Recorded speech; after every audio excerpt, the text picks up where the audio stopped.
mati di sini, kita harus pergi. Ritual puncak telah dimulai. Di awal film, kita diperlihatkan seorang mahasiswa bernama Aryo yang saat itu sedang sibuk mengerjakan ujian akhir semesternya.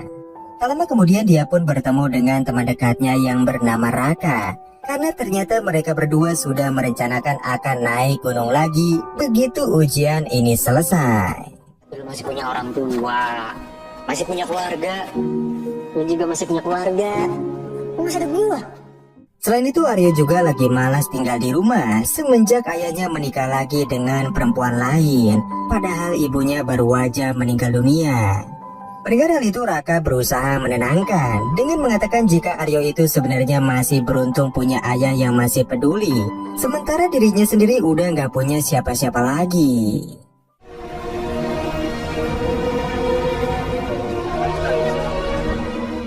Tak lama kemudian Raka pun mendatangi pacarnya yang bernama Nita dan ingin mengajaknya untuk ikut mendaki gunung. Awalnya Aryo sempat melarangnya karena Gunung Welirang jalurnya lumayan susah untuk seorang pemula dan menyarankan agar Nita menggunakan waktu liburannya untuk belajar bahasa Jawa. Tapi meski begitu dia masih aja keras kepala sampai akhirnya mereka ingin mengajak satu orang lagi yang bernama Yuni. Gue mau ngajak Yuni kok. Tuh, kita kan bisa lewat jalur yang lebih gampang. Dari sinilah Aryo makin semangat begitu mendengar Yuni mau ikut. Padahal dia juga sama kayak Nita, belum pernah sekalipun mendaki gunung. Tanpa berlama-lama mereka pun melakukan banyak persiapan, termasuk mempelajari jalur yang nantinya akan dilewati.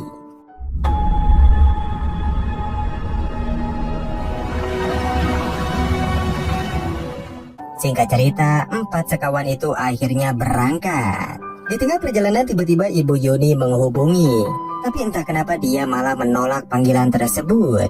Bahkan Aryo yang melihat itu memilih untuk diam, mengingat hubungannya sama persis dengan ayahnya. Setibanya di base camp, para petugas meminta mereka untuk mengisi data pribadi dan nomor HP yang bisa dihubungi. Dia juga mengingatkan agar jangan sampai keluar dari jalur, apalagi buru-buru saat mendaki. Karena kebanyakan orang menghilang atau jatuh pasti mereka terlalu ingin cepat sampai ke puncak. Respect aja. Jangan ngeremehin alam. Nunggu gunung. Maksudnya gimana sih? Setelah mendengar saran itu, sikap Nita terlihat gak peduli. Sampai akhirnya seorang pria misterius tiba-tiba muncul dari belakang untuk memperingatkan mereka agar jangan sombong dan hormatilah para penunggu gunung.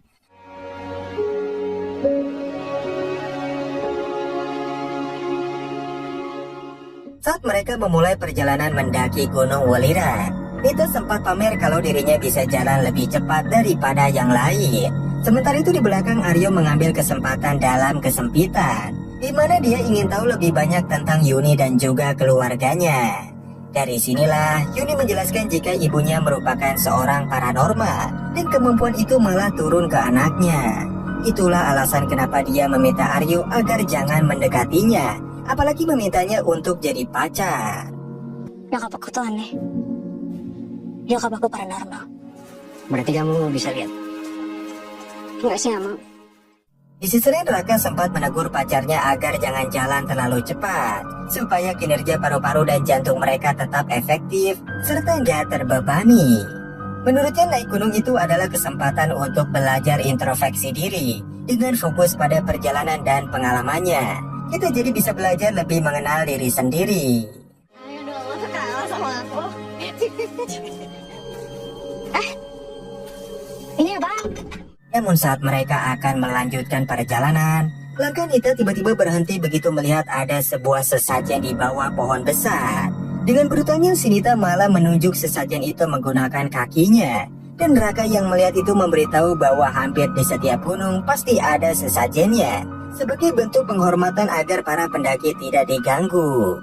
Akan tetapi Nita masih aja nggak percaya dengan hal-hal goib. Sampai akhirnya inilah yang terjadi.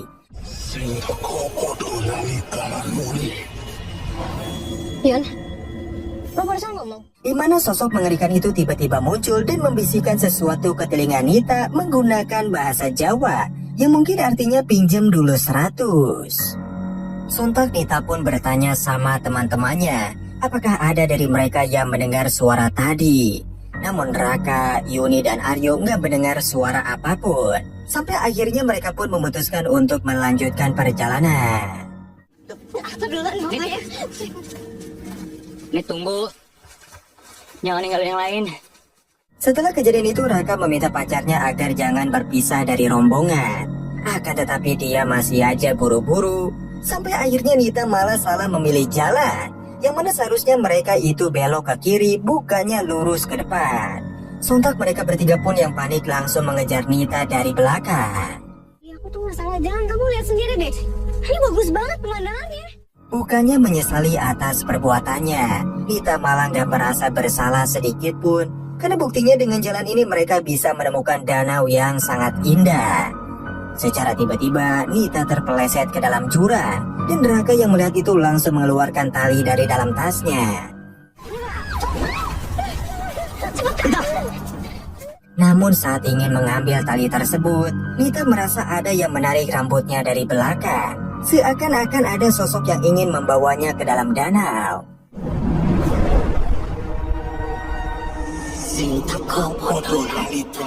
Di tengah kepanikan itu mereka bertiga memutuskan untuk turun ke bawah.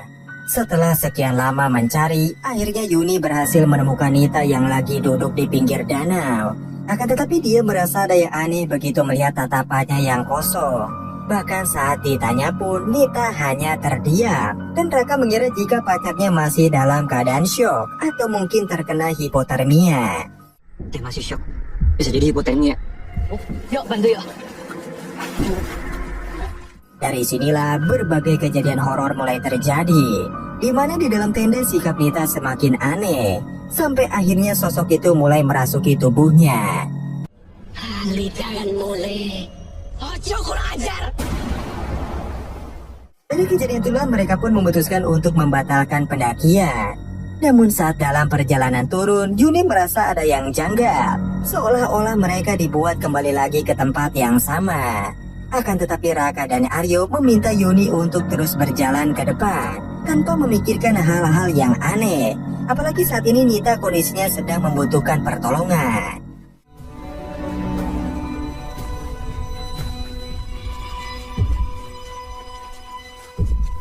Di tengah perjalanan itu mereka tiba-tiba mendengar suara kerumunan warga. Dan Raka pun langsung mencari dari mana suara itu berasal, dengan harapan agar mereka diberitahu jalan untuk turun dari gunung ini.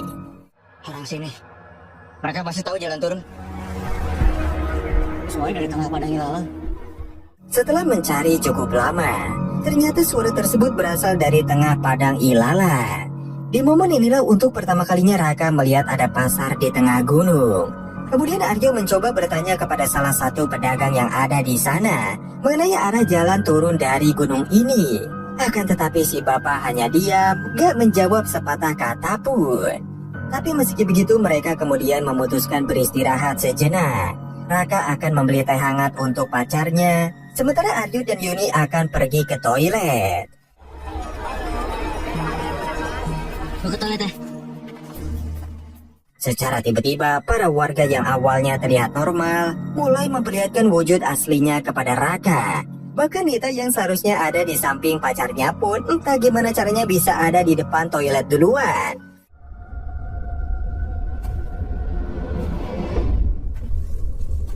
Emang ada jalan lain ke toilet?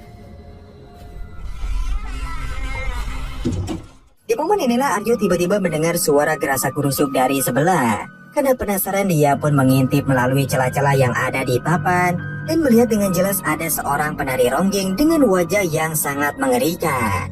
Sontak Aryo yang ketakutan langsung keluar dan memberitahu Yuni soal penampakan tadi. Akan tetapi saat dibuka mereka tidak menemukan siapapun dari bilik tersebut. Padahal seharusnya ada Nita di dalam sana.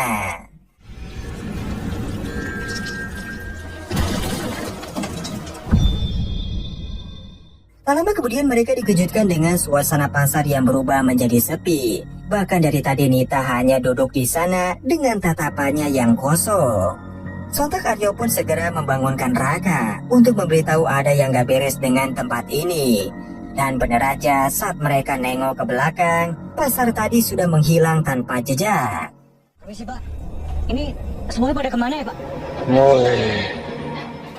Di tengah perjalanan, Aryo yang posisinya paling belakang lagi-lagi mendengar suara aneh. Dan saat berbalik, ia melihat dengan jelas ada sosok berbadan besar. Namun sosok itu langsung menghilang ketika Aryo mengalihkan pandangannya. Sementara itu Yuni mulai merasa jika mereka hanya berputar-putar di hamparan ilalang yang luas ini. Yo, ini nggak ada jalan keluarnya ini, yo. Terus lu maunya apa, kita putar balik apa gimana? Di tengah perdebatan dan aksi saling menyalahkan, tiba-tiba terdengar suara dari arah yang gak jauh dari situ. Sontak mereka pun menghampiri sumber suara tersebut dan melihat ada sebuah pagelaran wayang lengkap dengan dalang serta para sindennya. Tapi mereka mulai sadar kalau semua orang yang ada di sana itu bukanlah manusia, melainkan sosok goib. Ayo kita cabut. Ayo. Dalam keadaan penuh lelah, malam harinya mereka memutuskan untuk istirahat sejenak. Namun tiba-tiba muncul 8 ekor anjing bermata merah milik seorang pria tua bernama Mbah Surop. Dia pun bertanya apa yang mereka lakukan di tempat ini. Dan Aryo menjelaskan bahwa mereka itu sebenarnya lagi tersesat dan gak bisa keluar dari ilalang. Mendengar hal itu, Mbah Surop tahu jika mereka telah melihat pasar dan pagelaran wayang. Untuk itulah dia bersedia membantu dengan memberitahu agar mengambil jalur naik menuju puncak. Karena di sana mereka akan menemukan jalan turun yang lain. Namun saat ingin berangkat, Nita kembali kerasukan dan tubuhnya mulai melayang di udara.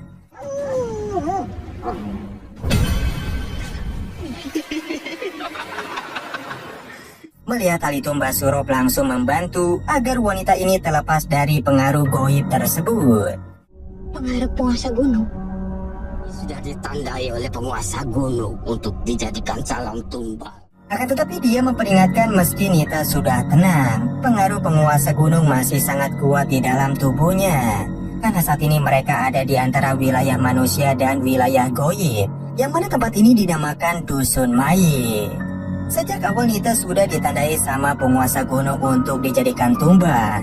Jika pengaruh goib itu tidak segera dicabut, maka Nita akan dikuasai sepenuhnya. Dia baru aja bikin sadar Nita. Kita nggak ada pilihan lain. Rumahku tempat yang paling aman. Tanpa berlama-lama, Mbah Surop membawa mereka untuk melakukan ritual di rumahnya. Karena bisa dibilang rumahnya adalah tempat paling aman dari gangguan hal-hal goib. Meski awalnya Yuni dan Aryo sempat ragu, tapi karena nggak ada pilihan lain, mau gak mau mereka pun menerima tawaran tersebut.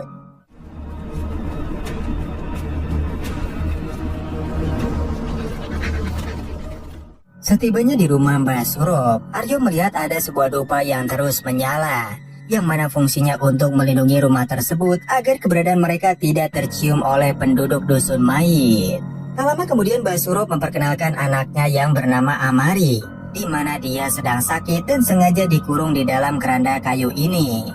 Dari situlah Amari terus-terusan meminta air, namun Mbah Surop dengan tegas melarangnya, atau sesuatu yang tidak diinginkan akan terjadi.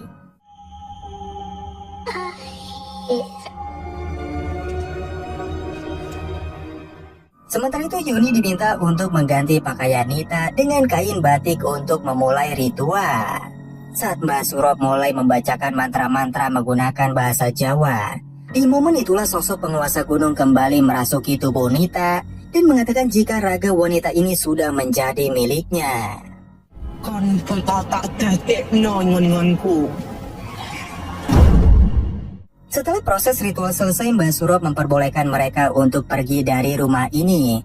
Tapi setelah matahari terbit, karena pada malam hari warga Dusun Mayit masih berkeliaran. Jangan buka jendela, pintu, dan yang paling penting jangan keluar sampai matahari terbit, karena itu merupakan peraturan penting. Karena pada malam hari warga dusun berkeliaran. Jangan keluar sampai matahari terbit. Ini peraturan. Sementara itu para warga Dusun Mayit mulai keluar dari rumahnya masing-masing untuk mendatangi orang-orang yang sering main judol. Di momen itulah tiba-tiba Nita berjalan sendiri keluar rumah dan Yuni yang melihat itu diam-diam mengikutinya dari belakang. Sampai akhirnya inilah yang terjadi.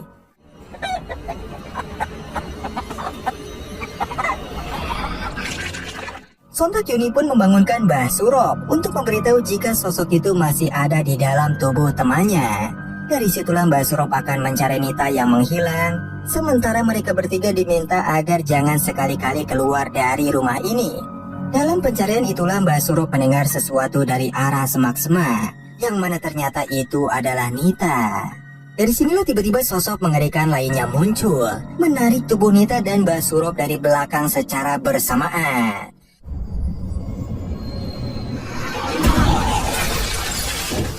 Sementara itu di rumah Amari terus-terusan meminta minum dan menyebut jika ayahnya itu sangat jahat. Karena merasa kasihan, Raka pun berniat untuk memberikan segelas air minum meskipun Yuni sudah mencoba melarangnya. Akan tetapi saat ingin mendekat, ia malah gak sengaja menumpahkan air tersebut ke badan Amari. Dari situlah Amari seketika memberontak dan berhasil menghancurkan keranda kurungnya dengan mudah. Enggak. Kita nggak boleh pergi dari rumahnya Mbak Surop. Melihat hal itu, Raka berniat mengejarnya sembari mencari pacarnya dan juga Mbak Surop yang sampai sekarang belum juga pulang ke rumah. Dalam pencarian itulah mereka menemukan lentera milik Mbak Surop yang tergeletak di lantai. Ditambah lagi ada banyak kuburan di tengah hutan tersebut. Di momen itulah Amari sempat berhenti saat dikejar. Namun sosok misterius tiba-tiba menariknya ke dalam semak-semak sampai akhirnya mereka bertiga kehilangan jejak. Amari mana ya? Namun saat Yuni mematikan semua senter yang ada, seketika itu juga mereka bisa melihat dengan jelas ada pesta rakyat yang dilakukan para warga dusun mayit. Di sana juga ada Nita dan juga Amari yang terbaring pingsan sebelum akhirnya mereka berdua akan dijadikan tumbal.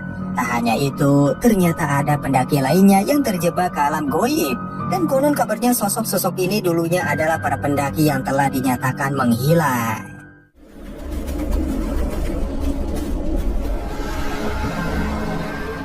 Tak lama kemudian seorang pria bernama Edwin berusaha melarikan diri. Tapi ujung-ujungnya malah tertangkap lagi. Sampai akhirnya inilah yang terjadi.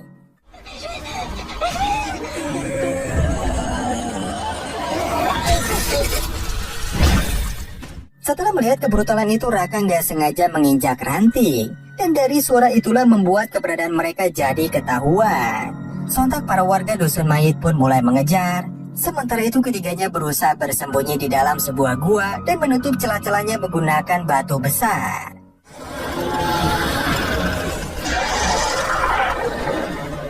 Secara tiba-tiba gua tersebut berhasil diterobos masuk dengan mudah dan sosok itu terus berjalan ke arah mereka layaknya zombie. Beruntungnya Aryo dan Yuni berhasil kabur lewat celah bebatuan.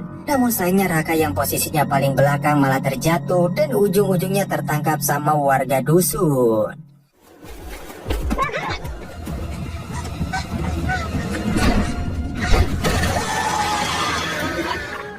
Di dalam rumah Mbak Surop, Yuni baru sadar jika dupanya telah mati. Artinya mereka bisa masuk kapan aja. Tanpa berlama-lama Yuni dan Aryo mencari dupa tersebut ke segala tempat. Sampai di titik di mana para warga dusun mayit mulai masuk ke dalam rumah. Sehingga keributan di antara mereka pun terjadi.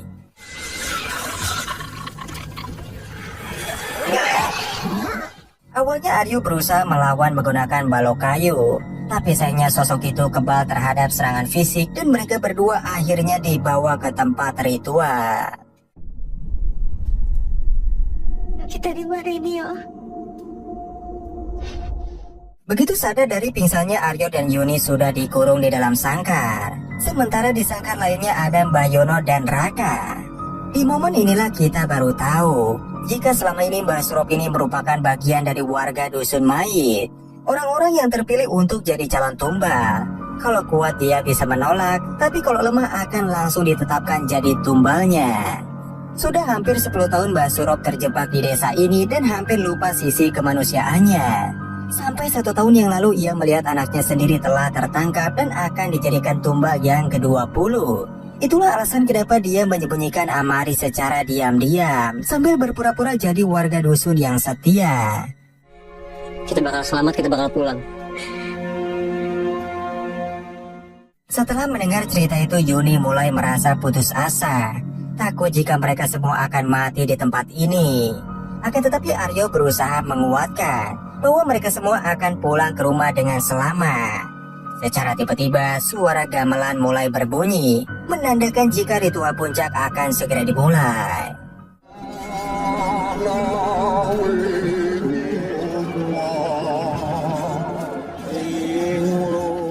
Di momen itulah Aryo berhasil melepaskan ikatan di tangannya dan tanpa pikir panjang langsung membantu teman-temannya yang lain.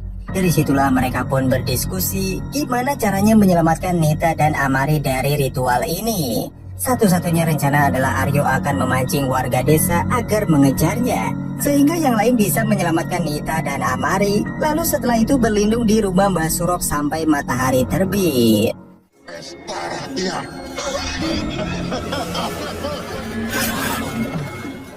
Sementara itu sosok penari mulai menjalankan ritualnya dengan menghabisi satu persatu tumbal secara brutal. Ini sekarang waktunya. Nanti buka kalungnya. Namun di tengah rencana itu Raka tiba-tiba berubah pikiran. Bukannya membiarkan Aryo yang menjadi umpan, tapi dia memilih mengorbankan dirinya sendiri agar teman-temannya bisa selamat. Awalnya Aryo sempat marah dan meminta temannya itu untuk kembali sesuai rencana. Akan tetapi Raka sudah membulatkan tekad. Sampai akhirnya dia pun keluar dari tempat persembunyian dan memancing para warga dusun untuk mengejarnya.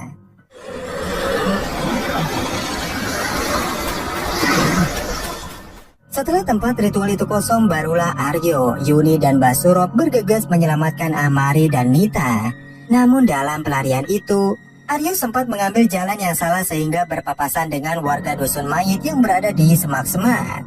Tapi beruntungnya dia masih bisa menyelamatkan diri dan menyusul yang lainnya. Puasa gunung masih bisa mempengaruhinya. Ayo cepet yuk. Sementara itu Raka yang berusaha melarikan diri sayangnya malah tertangkap dan nyawanya dihabisi tanpa ampun.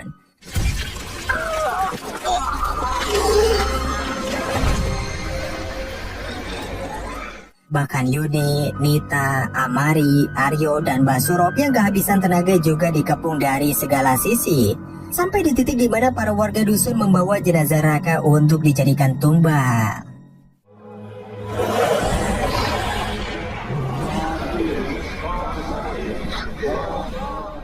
Di momen itulah sosok penguasa gunung muncul, membuat seluruh warga dusun mayit berlutut menyembahnya. Yang mana penguasa itu ingin menjadikan Amari sebagai tumbal yang terakhir atau yang ke-21. Akan tetapi Mbah Surop memohon agar jangan mengambil nyawa anaknya. Dia bahkan lebih memilih untuk mengorbankan dirinya sendiri.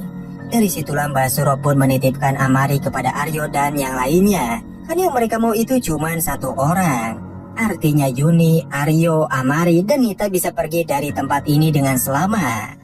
Bapak sayang kamu, nak. Bawa Nita dan Amari pergi dari sini. Cepat. Tak lama kemudian sosok penguasa gunung dan para warga dusun mayit akhirnya menghilang secara perlahan, di mana mereka kembali melanjutkan acara pesta rakyat dan sosok penari itu langsung menghabisi pria tua tersebut. Sementara itu Aryo masih kebingungan gimana caranya mereka bisa turun dari gunung ini. Satu-satunya cara adalah Yuni harus menggunakan kemampuannya dan harus menerima dirinya sendiri sebagai anak seorang paranormal.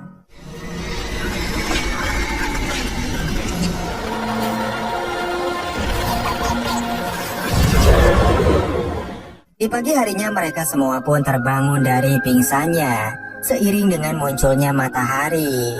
Nita yang selama ini nggak tahu apa-apa harus menerima kenyataan pahit jika pacarnya telah meninggal dunia. Sontak mereka pun menangis histeris, termasuk Amari yang juga kehilangan ayahnya.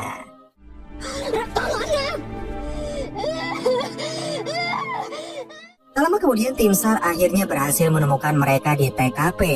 Bahkan saat berada di base camp pun, orang-orang sudah ramai berkumpul. Begitu tahu ada yang menghilang lagi dari Gunung Wulirang ini. Di momen inilah ayah Aryo yang khawatir langsung memeluk anaknya. Begitu juga dengan Yuni yang selama ini membenci ibunya. Itulah dia teman-teman akhir dari cerita. Terima kasih sudah menonton video ini sampai akhir. Jangan lupa di like, komen, dan subscribe agar kalian gak ketinggalan kisah-kisah menarik lainnya. Bye-bye.